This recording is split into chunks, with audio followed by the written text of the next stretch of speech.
Bismillahirrahmanirrahim. Assalamualaikum warahmatullahi wabarakatuh.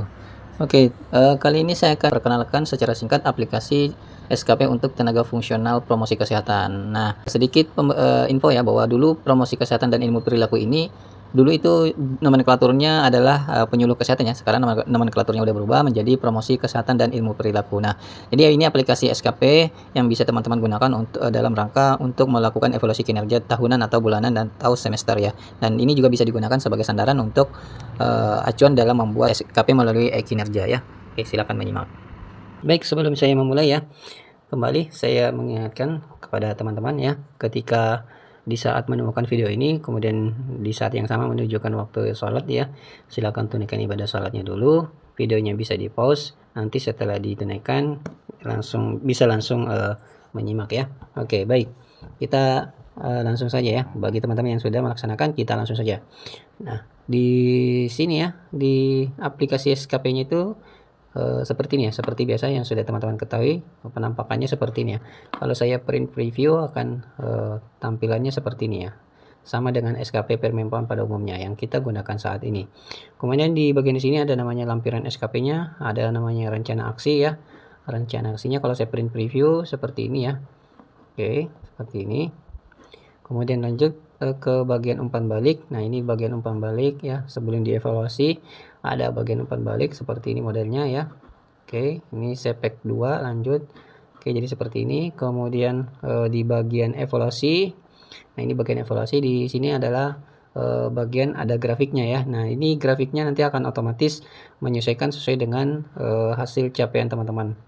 Kemudian di bagian di sini ada dokumen evaluasi ya.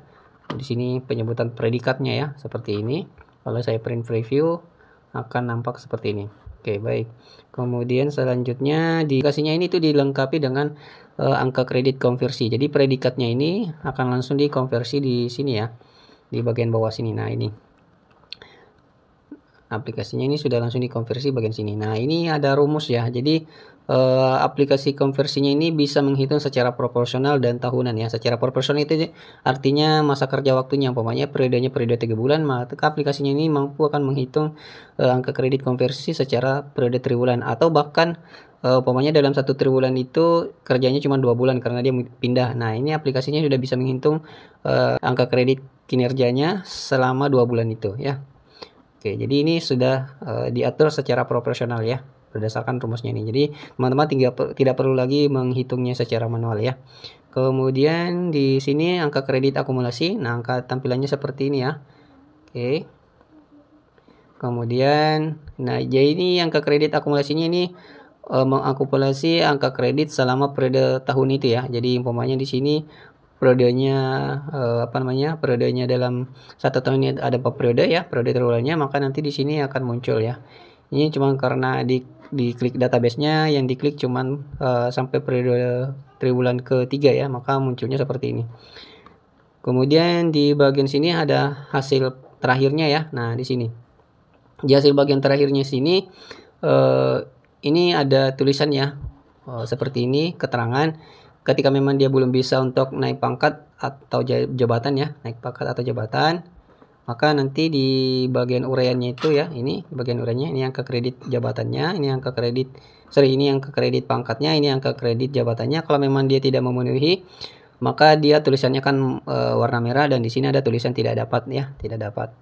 Kalau memang di sini sudah nilainya plus ya, plus atau nilainya pas, maka di sini akan berubah tulisannya menjadi warna hitam. Jadi ini udah otomatis. Jadi teman-teman tidak perlu memikirkan redaksinya lagi, dan tidak perlu lagi menghitung angka kredit kecukupan angka kreditnya, dan tidak perlu menghafal setiap angka kredit pangkat dan jabatannya untuk di golongan tertentu, karena kan angka kredit di setiap pangkat dan golongan itu berbeda-beda target angka kreditnya yang harus dicapai. Nah, itu teman-teman tidak perlu menghafal karena ini memang sudah disediakan secara otomatis. Nah, kemudian selanjutnya di sini ada laporan bulanannya ya. Laporan bulanannya seperti ini, bulan 1 sampai bulan 12. Kemudian ada rekap kegiatannya. Bagi teman-teman juga yang memerlukan logbook, di sini sudah disediakan juga logbooknya. Oke, baik.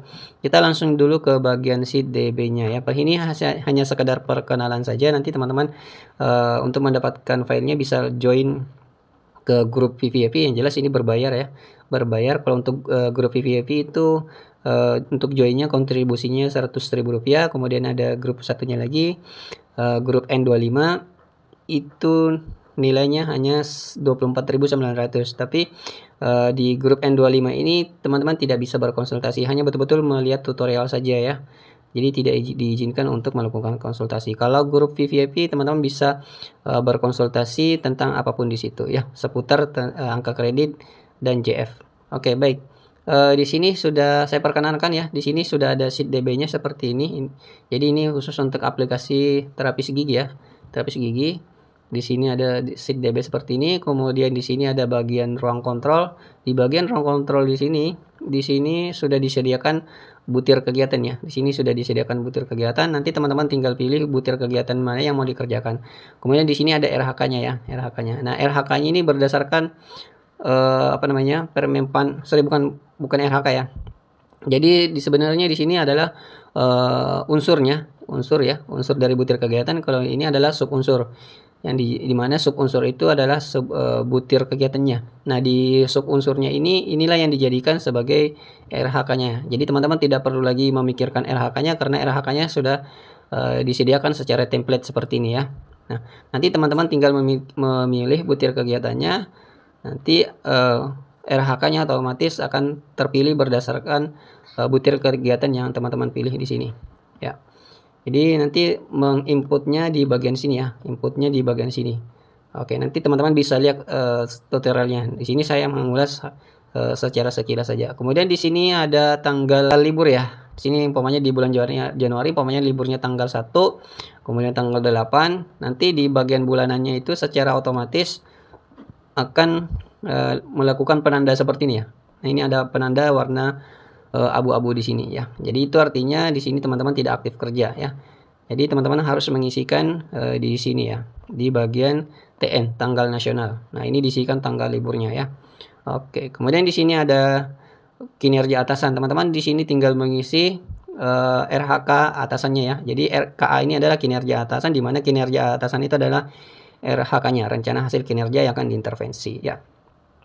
Kemudian di sini ada kinerja vs perilaku. Nah, kalau di sini adalah bagian penilaian ya.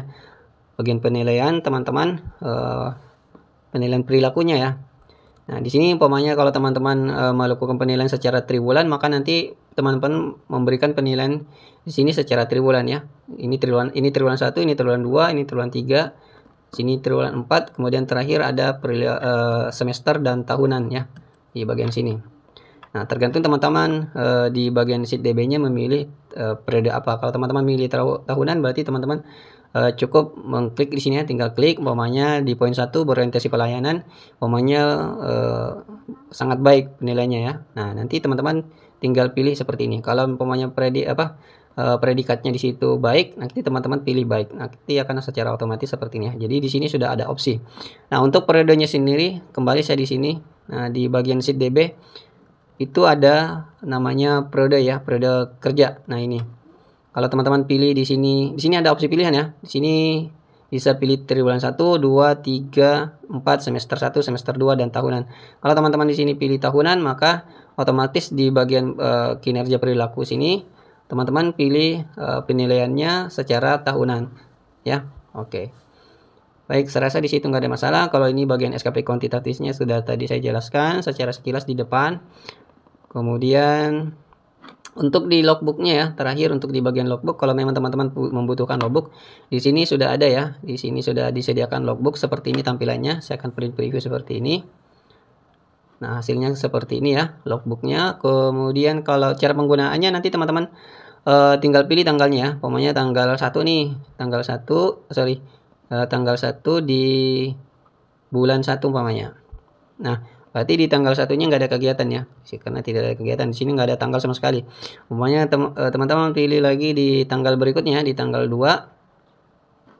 Oke, nah ini berarti ada satu di tanggal di sini. Nanti teman-teman di sini isikan secara manual ya. Jadi ini harus di print dulu ya. Di setiap tanggalnya ini teman-teman ketika sudah memilih tanggal, bulan, sudah ketemu, print, baru nanti ini ditulis tangan ya. Karena nomor rekam medisnya di setiap bulannya itu nggak bisa disimpan. Pokoknya di bulan yang sama, di tanggal yang berbeda, tanggal 3. Nah, otomatis kan rekam medisnya akan tetap sama kalau teman-teman di sini mengentrikan di sini. Jadi di sini dikosongin, di print, langsung di print, nanti ditulis tangan aja. Jadi seperti itu cara kerjanya ya. Jadi seperti itu ya aplikasi perkenalan aplikasi SKP Permempana. Mudah-mudahan ini bisa bermanfaat. Teman-teman kalau mau join ya silahkan kontak saya di grup umum. Silahkan klik si video, join dulu di grup umum. Dari sana kontak saya, nanti pilih mau join di mana, mau join di grup VVIP atau mau join di grup N25 ya. Saya akhirul kalam, nun wal qalami wa ma yasturun. Assalamualaikum warahmatullahi wabarakatuh.